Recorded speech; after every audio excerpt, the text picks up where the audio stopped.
चल भाई इमरान नूं हाई दे तू वापस आ जा जा किथे वीर आ आओ भैया चल वापस आ फिर नाल गल करने यार आ जा कि ਉਹਦੇ ਨਾਲ ਗੱਲ ਹੋ ਗਈ ਉਹਦੇ ਨਾਲ ਫੰਦਾਰ ਨਾਲ ਠੀਕ ਉਹਨੇ ਕਹੀ ਕੋਈ ਟੈਨਸ਼ਨ ਨਹੀਂ ਸੀ ਘੰਟੇ ਨੂੰ ਆ ਜਾਓ ਅੱਛਾ ਨਹੀਂ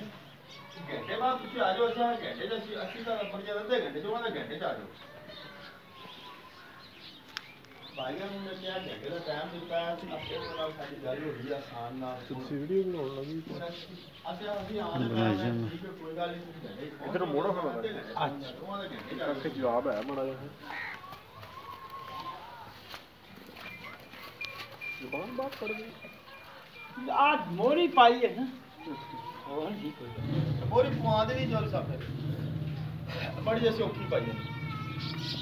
ये सब पे आई नहीं जवाब पे कैसे आके ये एक तो है काली दूजी है बड़ा चिट्ठी आ है ओ कोई क्या